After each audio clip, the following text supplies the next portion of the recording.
Hello, my name is Kevin Price, and I'm pleased to be with you today.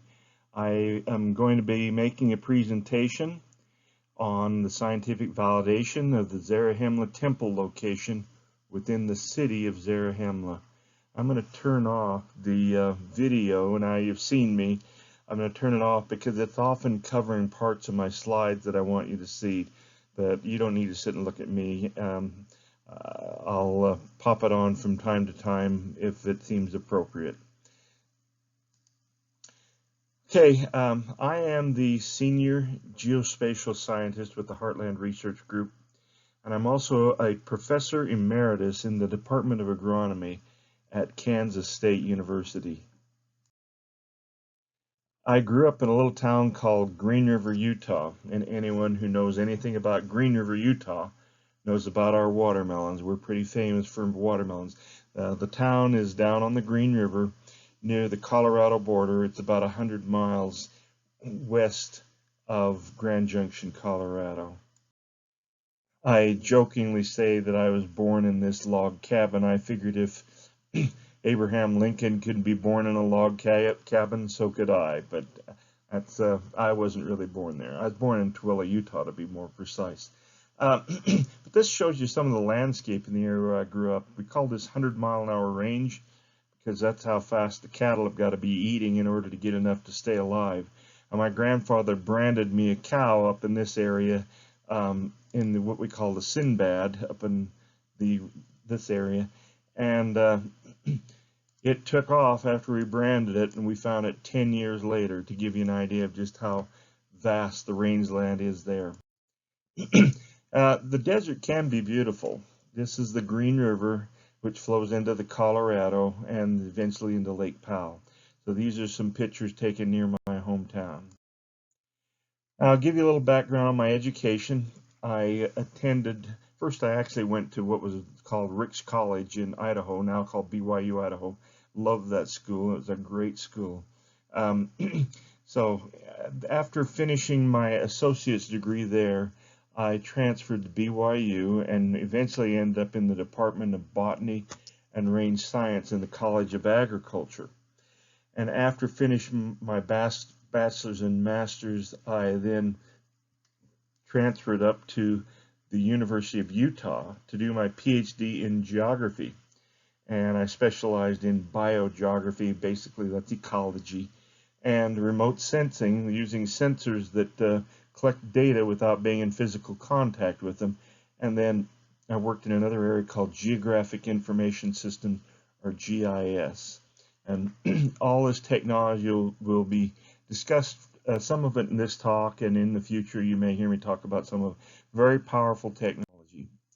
Now, after I finished my PhD, I ended up at Utah State University for 3 years. Loved the school, but it didn't have a graduate program. And about this time, the University of Kansas came knocking on the door and asked me to apply for a job there. So I applied, and I was hired in 1989 and was there until 2008. So I was there for about 19 years.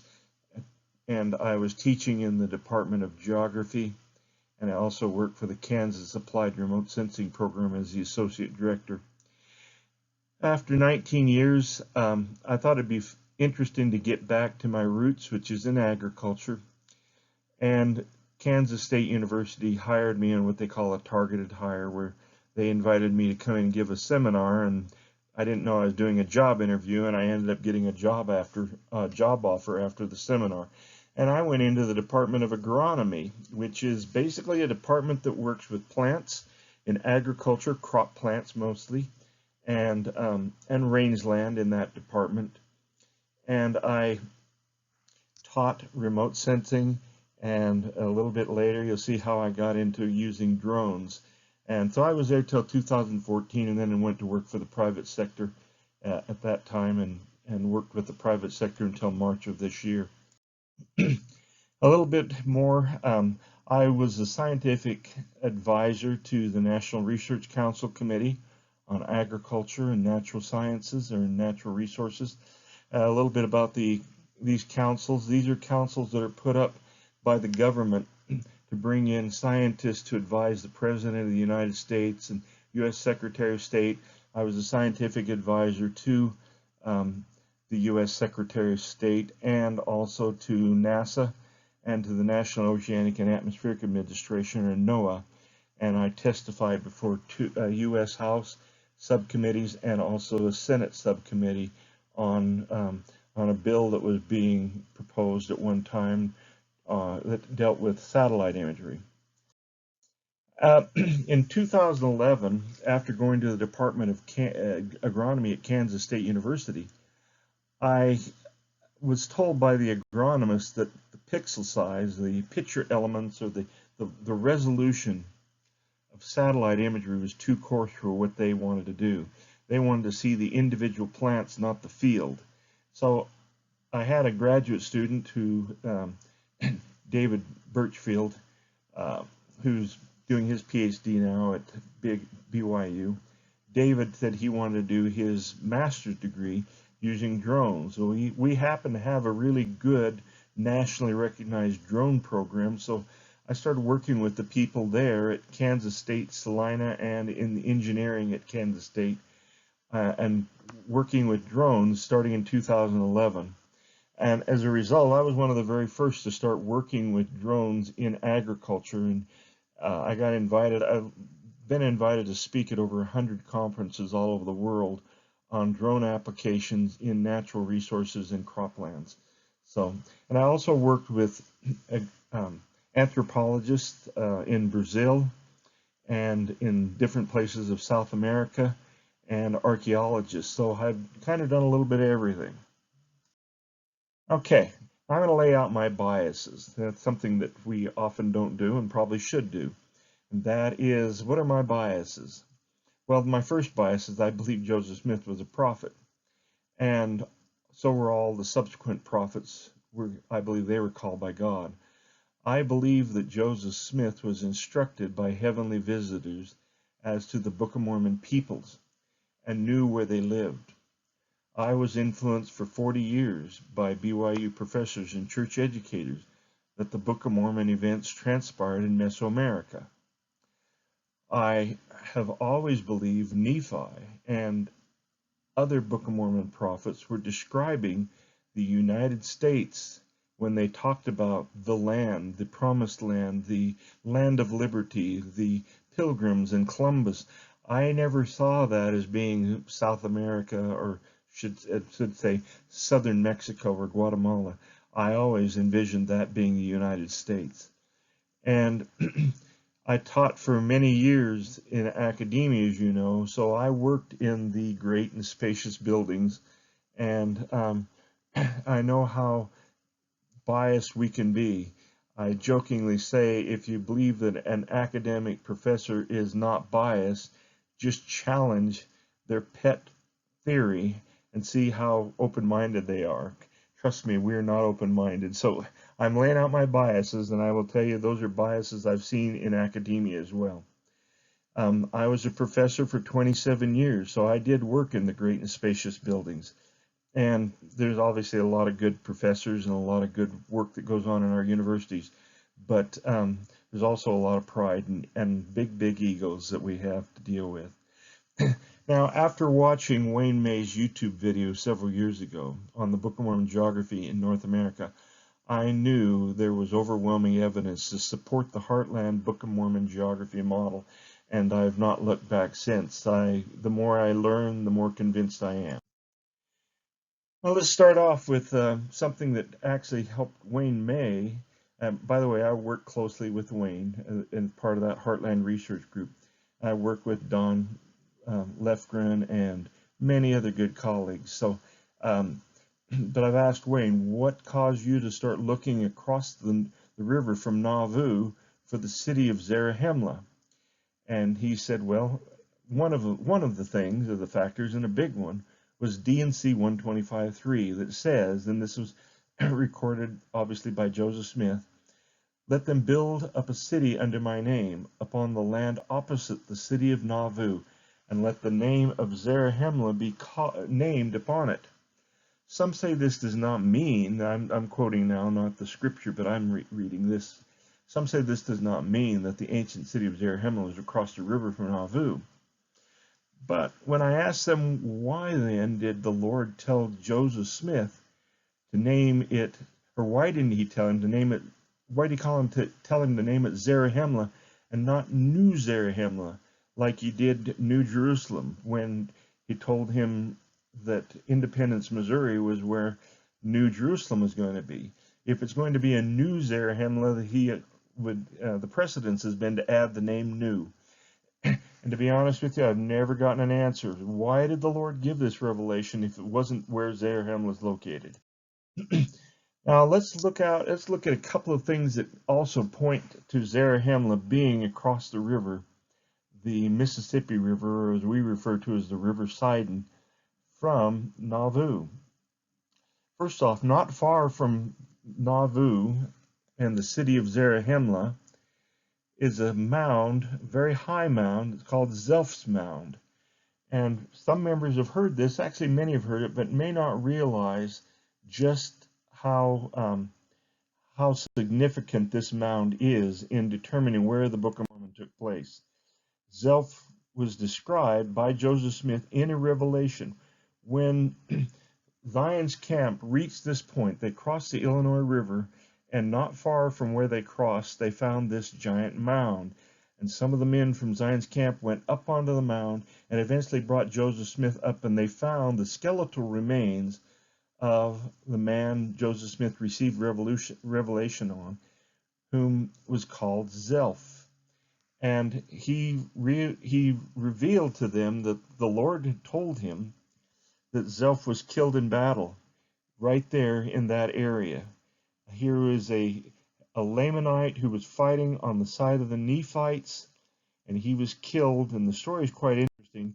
You can actually find this story about Zelph in what's called Unpublished Revelations that was put out by Fred Collier. And some of the things have been highlighted here that you might find interesting.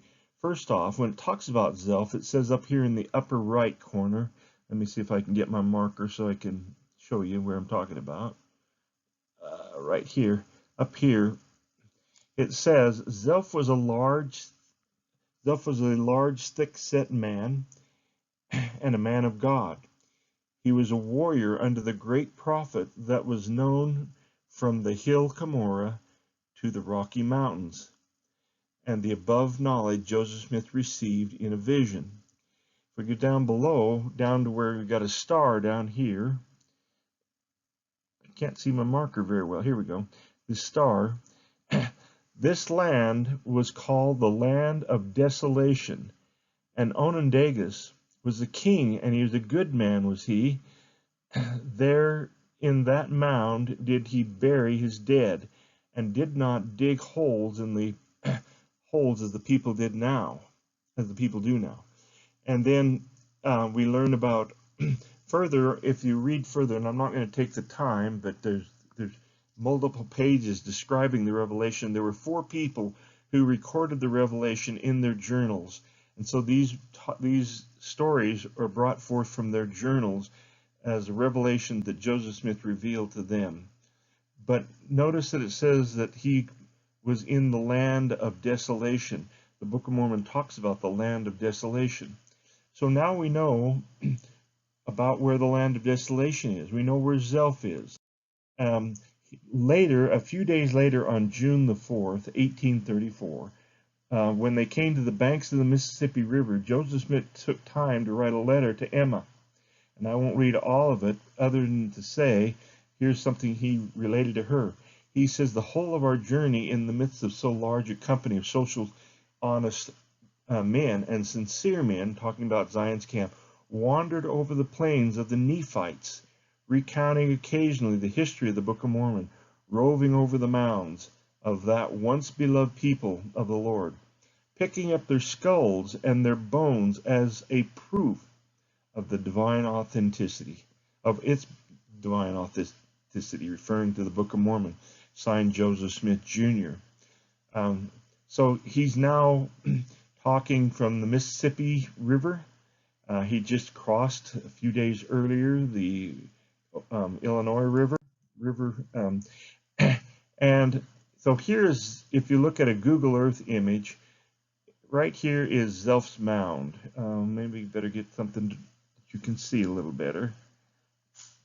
There we go. Okay, so Zelf's Mound is right here. They continued on Zion's camp, and they crossed through a town, passed through a town called Huntsville in Missouri. Joseph Smith revealed to Zion's camp.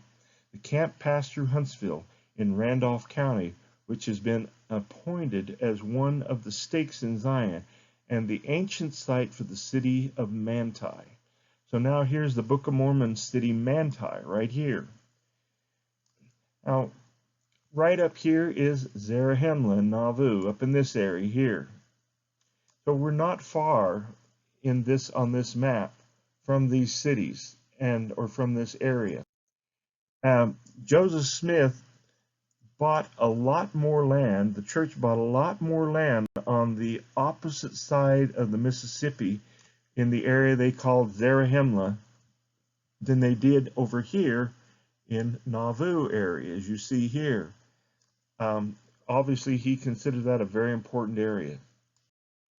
Now, some say, well, have you found any artifacts? And the answer is so many, and we can't even present them all right now.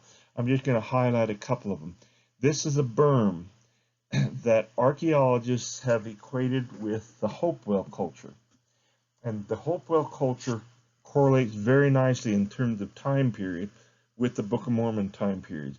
This mound behind, or berm behind the three people standing here, is in a perfect circle. It was had some religious significance to it. You can see how tall this mound is over here, quite tall. And farmers in the area have been collecting in Lee County. Lee County is where Zarahemla is. In that county, they have collected many artifacts. What you're looking at here are axe heads. Some used for battle. The smaller ones were used for battle. The bigger ones were used for work. And here is an entire area filled with what we call in the West arrowheads. In the East, they call them points.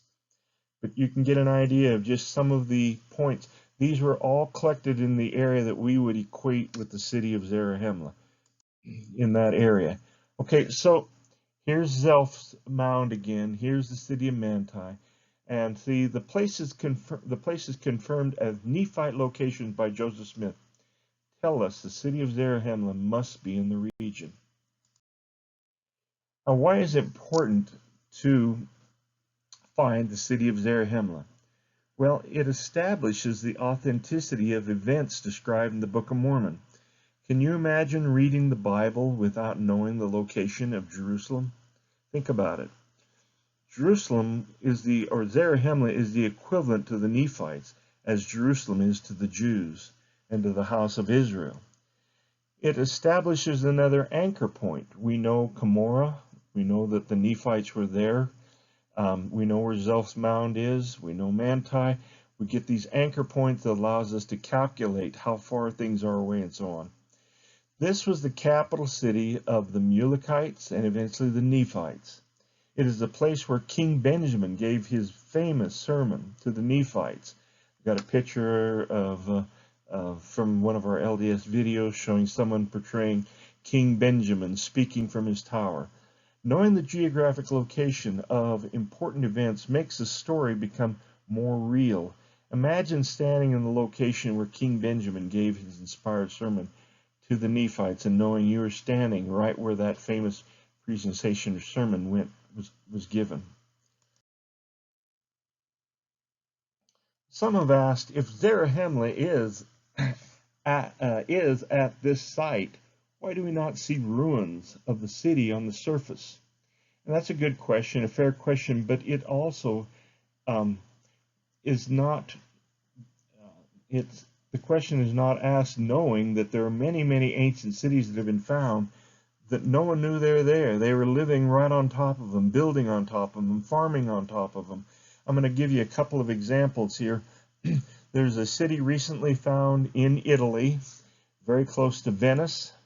And below is a quote from the article, and I'll show you some pictures. From the ground, 100-hectare site just north of Italy's Venice airport looks like nothing more than rolling fields of corn and soybean.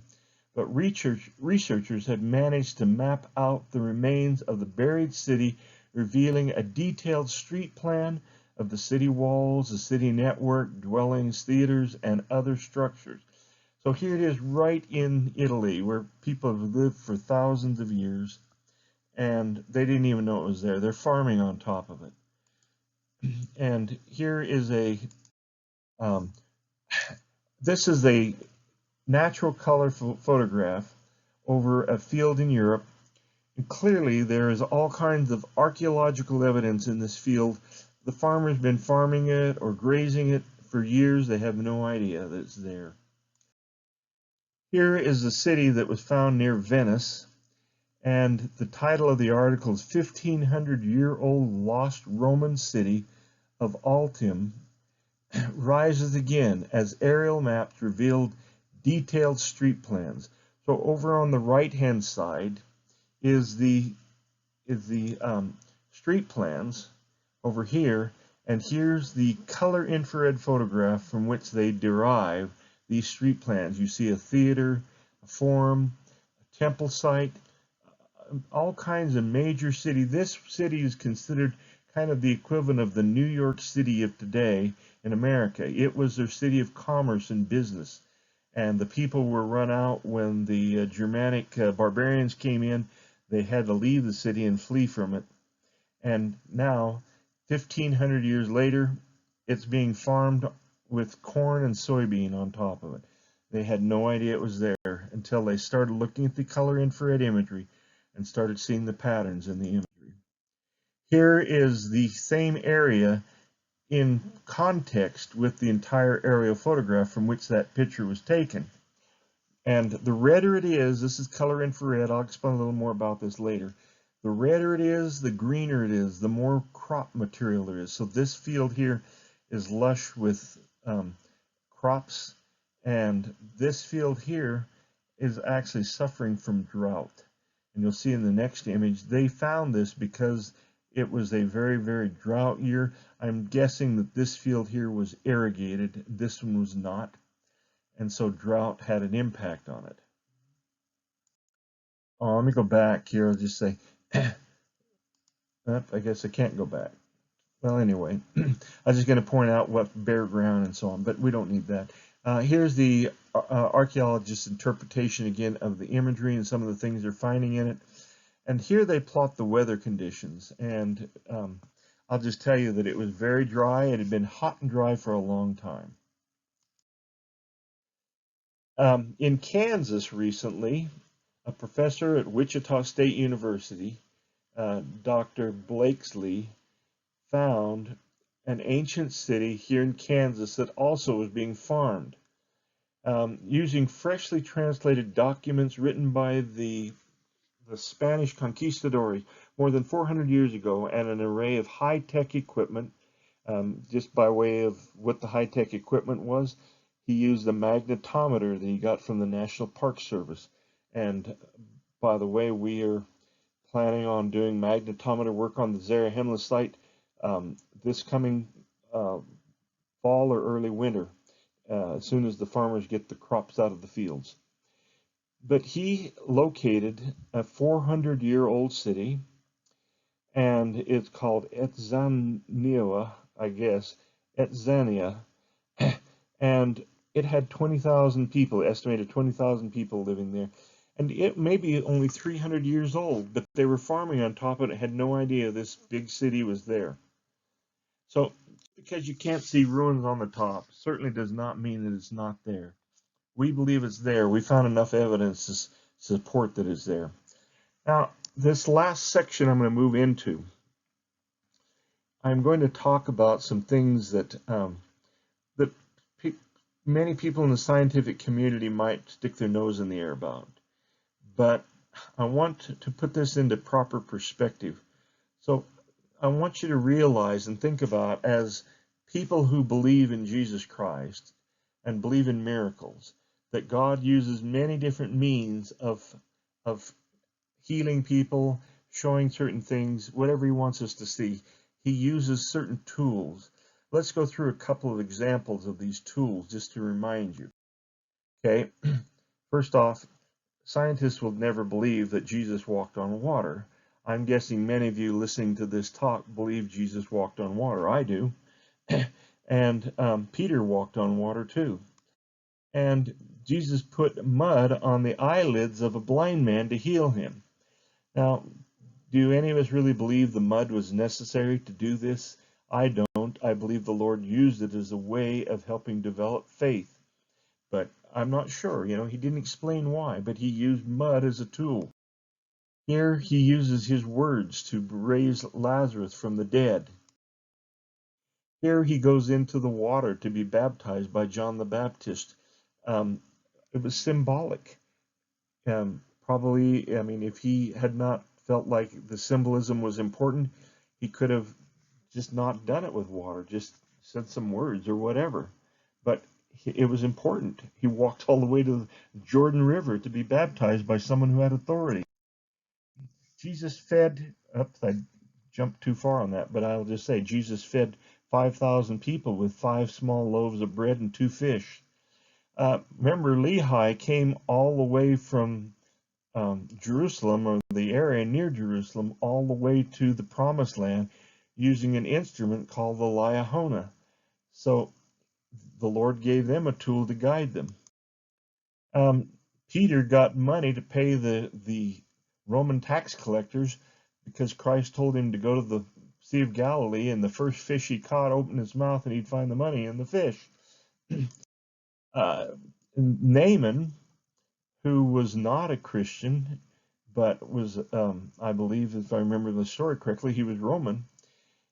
Christ told him to go to the Jordan River and bathe himself 7 times, and he questioned. He almost took it as an insult. But he went there. Now, does any of us believe that it was the 7th time that was really the reason he was healed, or was there something else happening and the Lord was testing his faith? And I do. I believe his faith was being tested. Remember that Moses had a staff, and he carried that staff with him at all times, and he raised that staff to part the Red Sea. And Moses held the staff when they were in battle with the Amalekites. He had to hold the staff to keep so that the Israelites could win the battle. Anytime he put his arms down, they would start losing. So he had to hold the staff to keep the battle going and to keep the Israelites winning. Moses used that same staff, and using that staff located water and then brought water forth out of the ground to water the Israelites while they're in the desert. We place a consecrated oil on the head of our sick and bless them and seal the anointing. But it's not the oil that's doing the healing. The Lord has told us how he wants it done, and we follow his command. We do baptisms believing that we can help people who have died, that they can accept the gospel on the other side. We do baptisms for the dead. Joseph Smith had a seer stone that he would use from time to time to check on the status of the Book of Mormon to make sure that it was okay and not being disturbed. And then he used the Urim and Thummim to translate the Book of Mormon. So you see, these are tools, multiple tools that are being used throughout the history of the world. And a lot of them have been used during the history of our church in the last several hundred years. One of them that some of you may not know is that Oliver Cowdery was blessed with the gift of Aaron. And what was that gift? We have to go to the Doctrine and Covenants to find it. It's in D&C section 8 in the Doctrine and Covenants. Early versions of the Revelation in Doctrine and Covenants 8 state that Oliver Cowdery had the gift of working with the sprout, or the rod of nature, indicating that he used the divining rod at some point. The Lord acknowledged Oliver Cowdery's gift, declaring that there is no other power save God that can cause this thing of nature to work in his hands. When church leaders prepared the revelation for inclusion in the Doctrine and Covenants in 1835, they called Oliver Cowdery's gift the gift of Aaron, reflecting on similarities to Aaron's rod. Other sources likewise suggest that Oliver Cowdery, as well as Joseph Smith Sr. and Joseph Smith Jr., had likely used divining rods, but the revelation does not clarify how Oliver Cowdery employed the rods. It does indicate this was only one of several gifts available to Cowdery, and some believe that Aaron also had a rod. It wasn't just the rod that Moses had. Aaron had a rod. It was the one that he threw down in front of Pharaoh that turned into a snake or a serpent. Now, how long has this idea of dowsing been around? Well, if you go in and look up the history of dowsing, I've got a link down here. They refer to a cave that was found in Europe, and in the cave, or Africa, northern Africa, I should say, and in the cave were paintings, and on one of the paintings they show a man painted holding a dowsing rod in his hands. It was in the cave painting, they believe, is 8,000 years old. So dowsing has been around a long time. Now, interesting, dowsing, there are new articles starting to come out in the scientific community about dowsing. The dowsing, this is the title of one of the articles that was published in 1988. The dowsing reaction originates from piezoelectric effects on bone. Piezoelectric is a term that's used, piezo meaning pressure, that when you put pressure on something, it produces electricity or an electrical current. And so anytime pressure is placed on something, like things that are buried under the ground, they produce electrical current that can be picked up by dowsing rods. Now here recently, even in this month, in September, on the 6th of September, a distinguished professor emeritus at Iowa State gave a talk on dowsing, an ancient skill set revived. Let me tell you, a distinguished professor, who's a distinguished professor is one that some company has endowed a great deal of money to a university and told them they want them to find the best person in the world that they can hire to come in and take a position in a department specializing in something that that company feels like they really need some help with. And so a distinguished professor, and emeritus is one who is retired and who is considered prominent enough within the field that the department wants to continue to recognize him as part of their department. So here are modern dowsing things coming forth. Now, what does all this have to do with the Temple of Zarahemla plot? As believers in Christ, we must be careful not to dismiss evidence that may not be based on methods understood by the scientific community. Remember, prayer is also not understood by the scientific community. So if we decide to throw out everything that the scientific community doesn't agree with, we should throw out prayer. And I think most of you know that's absolutely crazy. Some of the methods described in the subsequent materials that I'm going to give are based more on the spirit than physical methods used by the scientific community. So I move forward in this area, hoping that it will be taken in the light that is given. And people will realize that there is evidence for why dowsing can be used and the Lord can direct people through it. So how was the temple site found? Many believe the city of Zarahemla is right where the Lord said it was, across from the Mississippi. Wayne May and some of his colleagues were talking about this, and they decided they were going to go looking for it. And so they went looking for it. And they kept narrowing it down, and then when they got to the point where they believed that it was most likely the right place, Wayne went out with dowsing rods, and he eventually established four points in a field that he believed were the actual corners of the original temple that was built by the Nephites in the city of Zarahemla. So let's go ahead. What we're going to do is we're going to look for verification that those points are in the right location. So we're going to look to see if we can find any scientific evidence to help support the spiritual evidence that goes with this. As you can imagine, for those less comfortable with this approach, Wayne sought additional validation or additional validating evidence, even though Wayne was very comfortable with the spiritual confirmation. He was not doing this to prove it to himself. He was doing this to help those who were less comfortable with the dowsing approach. Additional validation methods that were used are discussed in the remaining of this presentation. So I'm going to show you what we did, or what Wayne did, and what I've helped with a little bit, and so on. Okay, now before I start, I want to make sure this is the field. It's about a 13-acre area. It goes a little further than what I'm showing in the picture here. But this is the field, what we might refer to as the temple site. In other words, the temple was in here, but this big square area I'm showing is not the footprint for the temple.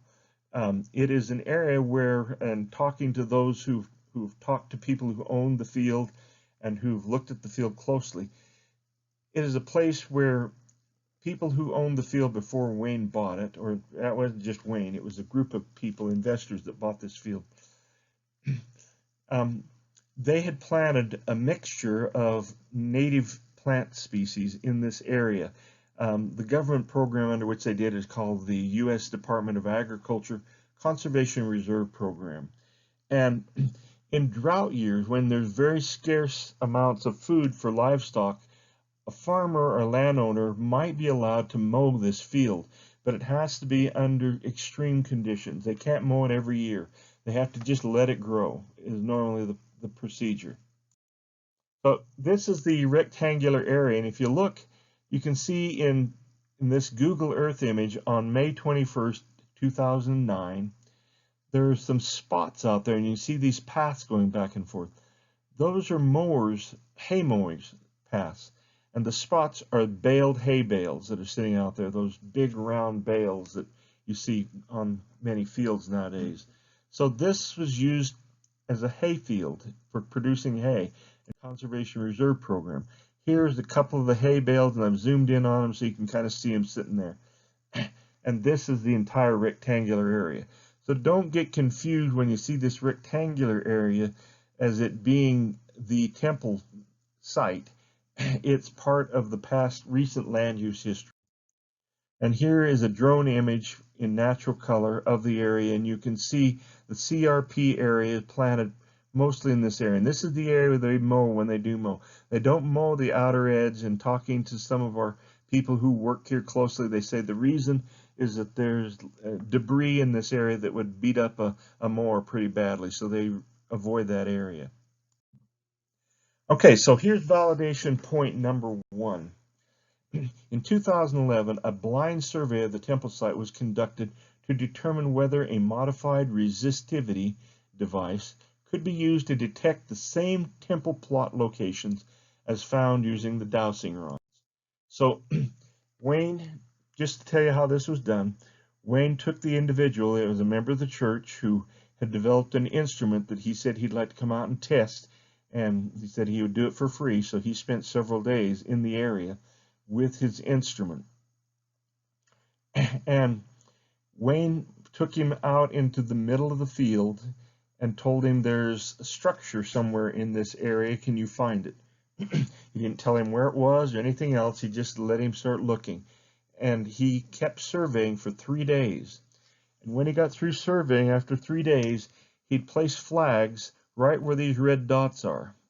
And by the way, this black outline is the outline showing the temple that was the temple of the Nephites in Zarahemla, and this rectangular areas that come out beyond this rectangle are the ramps, where the ramps were that they'd walk up onto the platform to the temple.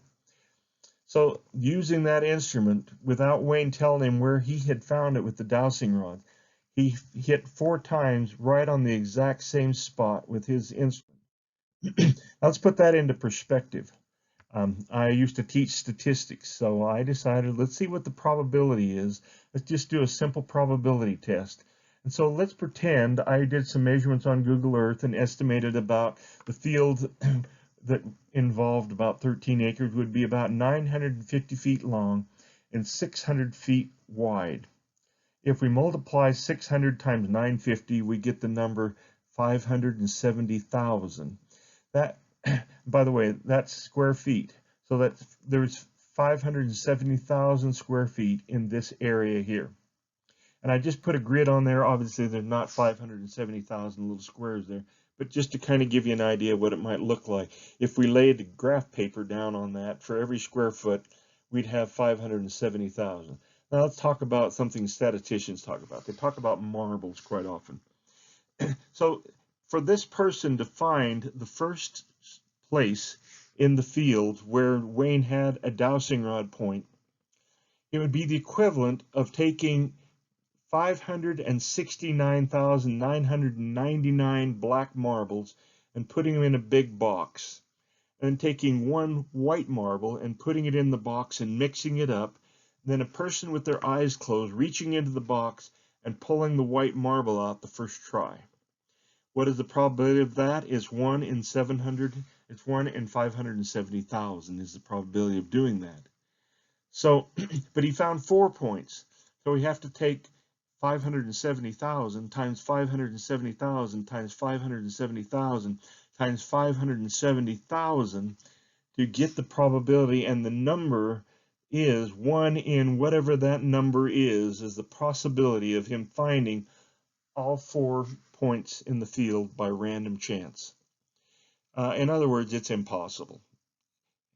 What do I conclude from that? Well, I conclude that either he had a working machine, or he was guided by the Spirit, or he was the luckiest man in the entire world to find those 4 points.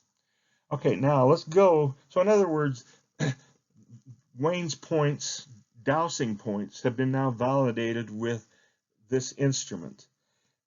Now what about the astro-archaeology of the site? Wayne was able to bring in a professor emeritus, another emeritus professor, from University of Wisconsin at Madison. His name was James Schertz. And he is a surveyor, and he's famous for going in and surveying Native American structures and so on, and aligning them, looking to see how they align with celestial bodies. Down below is a quote from his website that I pulled up. It says, when modern mapping methods are applied to these prehistoric Native American structures, we see they were not haphazardly placed, but were apparently laid out using ancient survey methods. Directions in the mound layout are from true cardinal points, which were established today by celestial observation and often are associated with points where the sun will rise or set at the equinox or the solstice. So this is the area where he was working. And here is a map or a graphic made up to show. Here I'm going to draw a circle around I'm going to draw an area. This is the proposed Zarahemla temple site location. And over here, right here, is the Nauvoo temple. Notice that they are directly east and west of one another, perfectly aligned. Now what makes this even more interesting is that the equinox, in which takes place when we have equal daylight and nighttime hours, the equinox, which is in March and in October, when that happens, the sun comes up over the horizon and directly aligns with the Zarahemla temple and the Nauvoo temple. And Joseph Smith was told by the Lord where to place the Nauvoo temple. And I believe that Wayne was directed by the Lord also. So we see that this is aligning with a tradition of people that are known as the Hopewell people. We believe the Hopewell are the Nephites. Now here's the temple site with the ramps drawn in, and the yellow arrow that you see here, this yellow arrow, is pointing right straight east to the Nauvoo temple. Now this is an artist's conception of what the ramp might look like. The ramp's going onto the platform where the temple was, the Zarahemla temple. And we haven't got a temple drawn up there because we don't really know what these temples looked like that the Nephites were building. There's no remains that we can use. But notice it's a ramp, not stairs. Something that you may have heard already but should remember is that in Exodus chapter 20, the Lord commanded the Israelites to never build stairs leading up to their altars in their temple. They are only to use ramps. So here are the ramps, and the altar itself was never to be made out of cut stone. It was only to be made out of natural stone that was piled on top of one another. You could not go in and make ornate rock carvings and so on like we see on the temples in Mesoamerica with the stairways. So if you see a painting with Christ descending a temple that has stairs, it is not an Israelite temple. Okay, validation number 3, soil texture and structure. Soils are not dirt. I remember Dr. Sheldon Nelson at BYU, when I was taking my soils class, said if you use the word dirt when it should be soils, he said, I'm going to take 2 points off for every exam question where you use the word dirt. He was that adamant about us using the word soil. He says dirt is what you sweep up in a dustpan to throw in the garbage. Soil is something that is alive and has been created over time. So it takes thousands of years to form soil. Soil has billions of living organisms that form their chemistry and their structure. Soils that have been disturbed change in their water and nutrient holding capacity, thus influencing plant species and plant communities. So if a people come in and disturb the soil, it changes for a long time, for thousands, potentially thousands of years, what can grow there. We know that certain threatened and endangered species in the tall grass prairies of the Midwest, or the Central Great Plains region, if that land is plowed, those plants will never grow back in probably human mankind. It changes the soils that much just by plowing them. The plants can no longer live there. All right, so here is a picture of the temple. This is a map showing the entire, let's see if I can get something I can see better. I'll take an eraser. Okay, I got the eraser. Okay, so this is the temple area, and notice again it's pointing at the Nauvoo temple. Down in the far bottom left corner is a cherry tree that was aged to be over 300 years old. In other words, this tree was not planted by Europeans. This tree was there before the Europeans came into the area, long before they came into the area.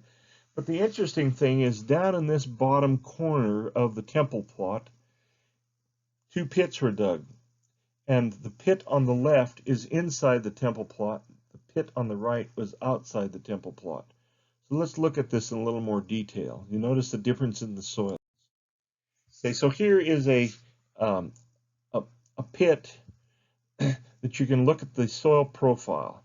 Soil profile is what it looks like from the top of the ground down as deep as the pit goes. And this, as I see it, is a typical grassland mollisol, called a mollisol soil. They have a dark A and B horizon. Usually, especially the A horizon, is very rich in nutrients. And then you go down lower in the C horizon, you hit a clay layer. And so you're seeing this clay layer right down here that's kind of more orange than brown. Notice that you don't see any deposits from a river on top. If you did, it would be sandy and light in color. So there's no river deposits to speak of here. Okay, so this is outside the temple plot. This is inside the temple plot. They found pure sand going down around 21 feet in depth. And this has no horizon, no profile or development of a horizon. That tells us that this is a relatively young soil. When I say young, it's maybe only 1,000 or 2,000 years old. And we call these entasols, is the soil order they belong to. And so the inside the temple plot, and by the way, this sand is poured in a perfect rectangular shape. This is typical, according to Wayne, This is typical of the way Nephites prepared the foundation material for when they were going to build an important structure like a temple. So some of you or many of you may know that sand falls into compaction. So when you put sand in place, you're not going to have a lot of shifting of the foundation on your structure. So this is probably why they were using sand. There may be other reasons too. Now here is the two close together again, and you can see that these two are very different.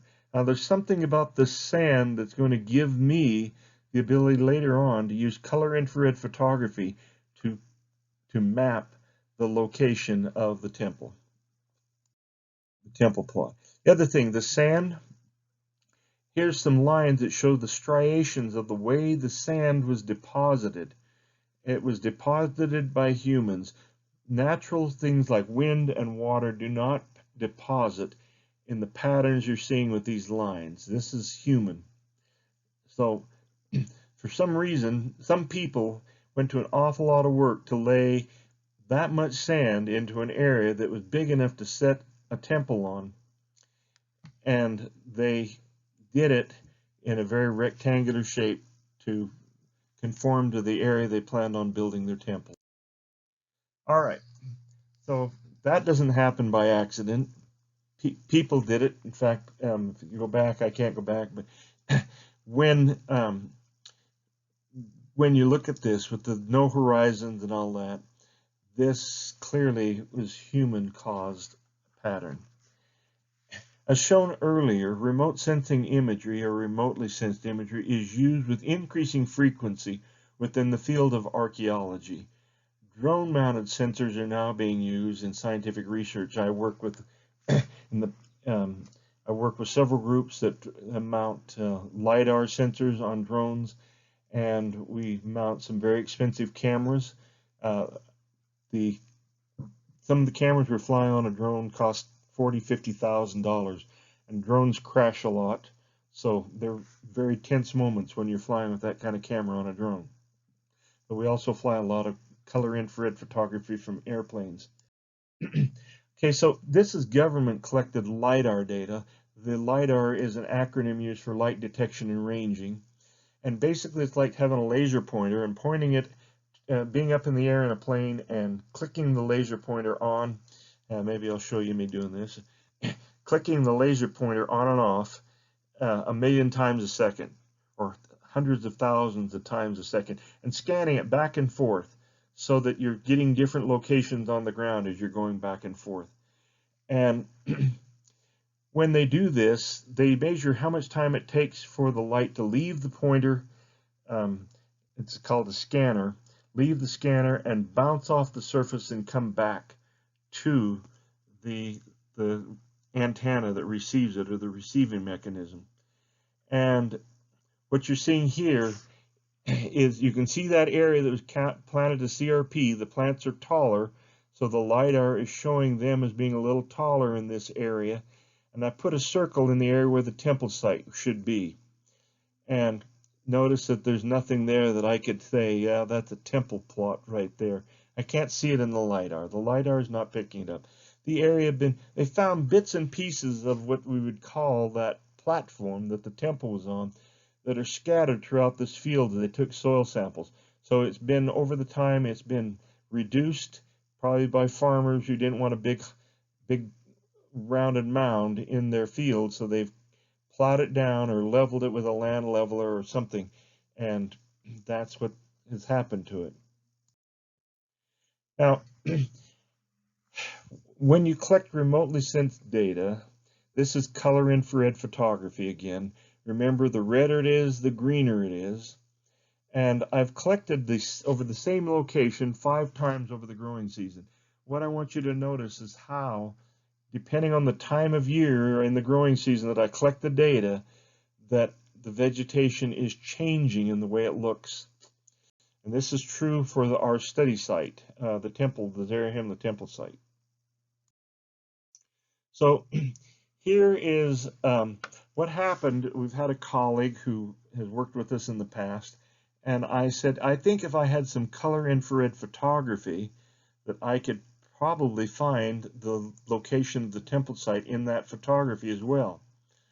Well, the person happened upon some color infrared photography, and he sent it to me. He said, I can't see it, basically saying, um, he was working with a lot of LiDAR, and we couldn't see it in the LiDAR, and he's saying, well, you can't see it in your color infrared photography either. And so here was an image taken in 2002. By the way, the major work on the site for exploring it didn't start really until 2015. So any imagery that I have that's prior to 2015 would not have the impacts of going onto the site and looking for the temple site.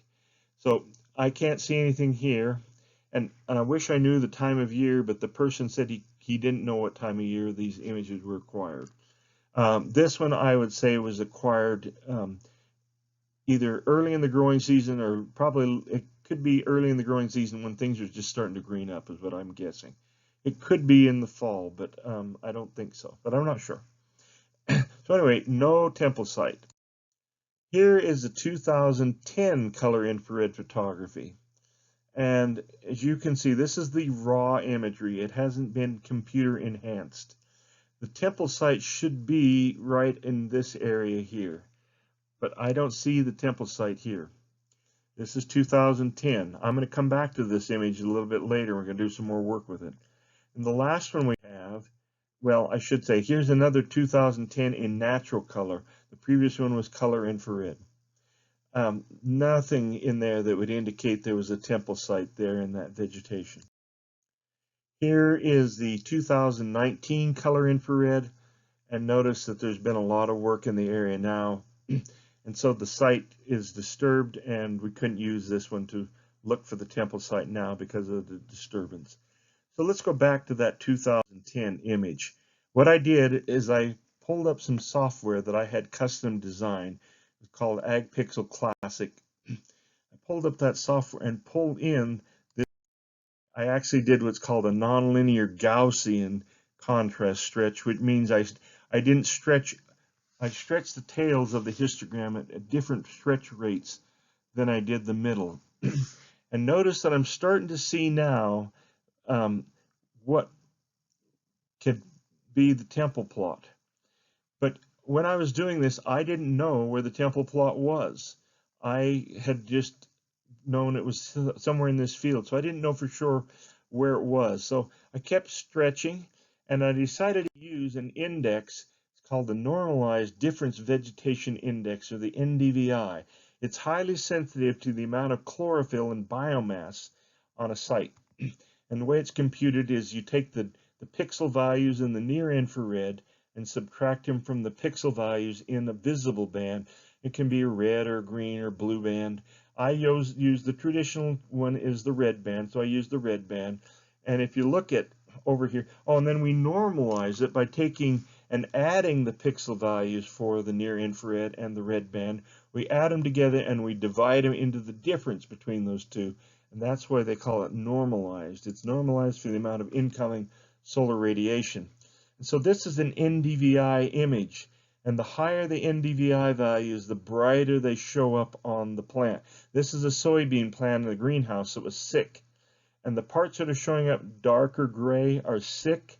And the parts that are showing up with higher NDVI are the healthy parts of the plant, where it's still green and photosynthetically active. I'm going to go to a color rendition of this.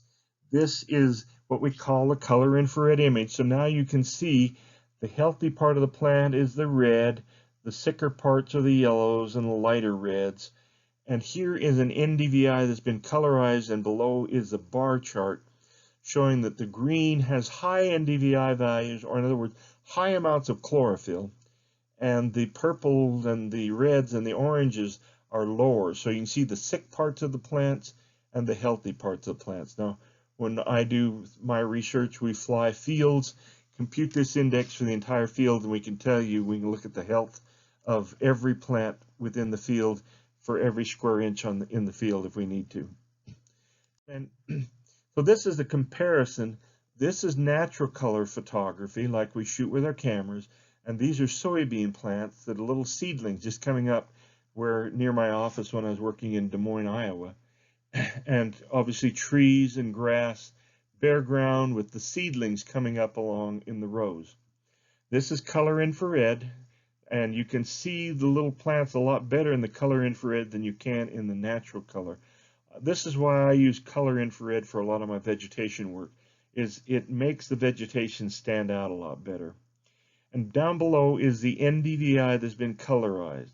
So you can see the little plants that are green are showing up in the higher NDVI. The greens are the high NDVIs. The oranges are lower. The real low ones are the sky, which was white and blue, no chlorophyll.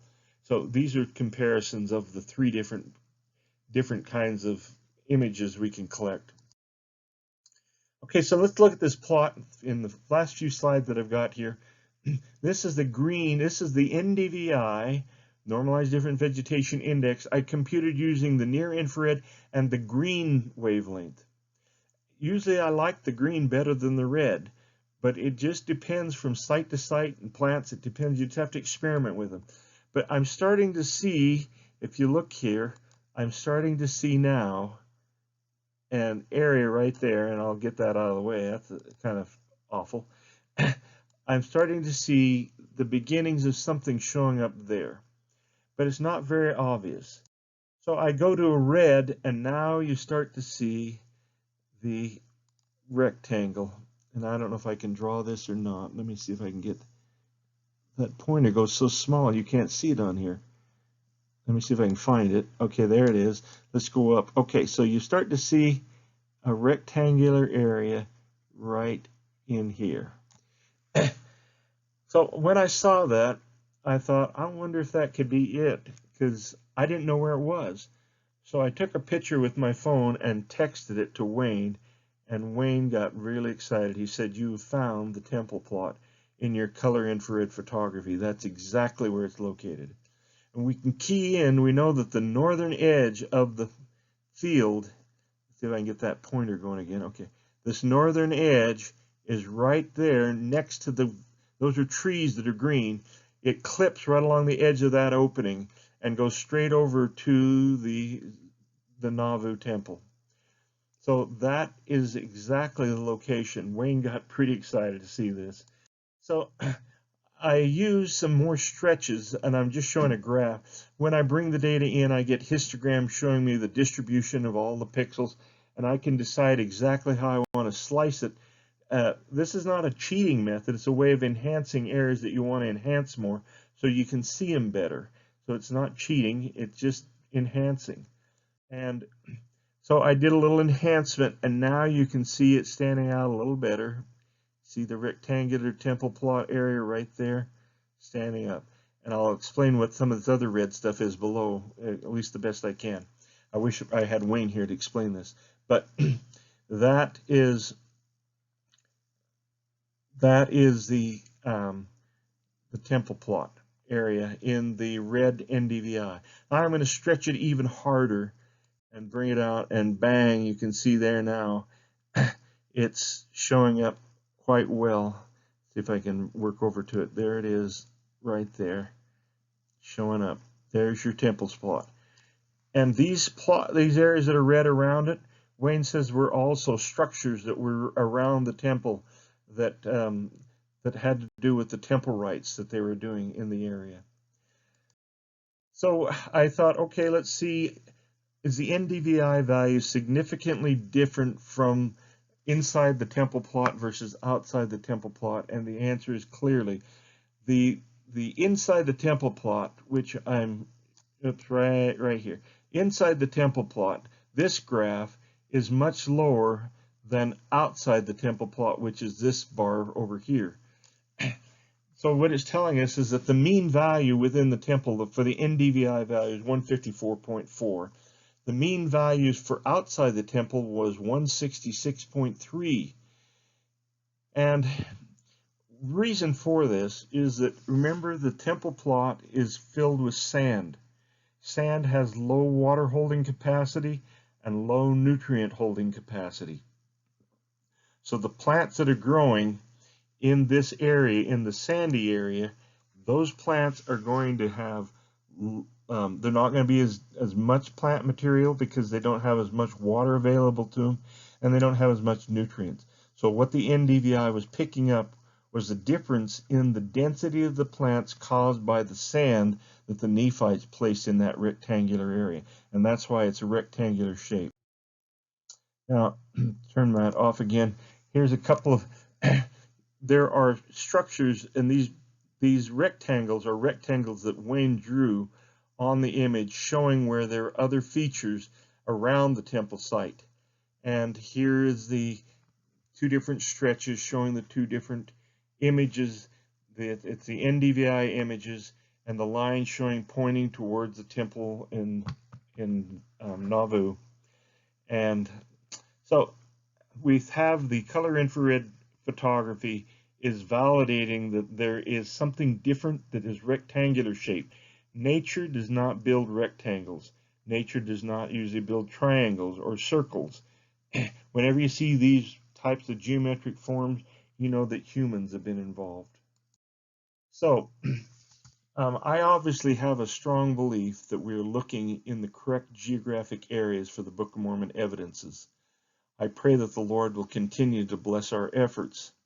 If you have any questions or want to know more about the things that we're doing with the Heartland Research Group, I put the link to our website, and I put the Facebook page where you can go and look at some of other videos that we have there and different articles that we have posted. And finally, if you do have questions that you would like to ask me personally, then snap a picture or pause your video, and there's my personal email account, and there is my cell phone number. You can call me at that number, and I'll be glad to talk to you. Thank you for your time. I hope that you learned something from this.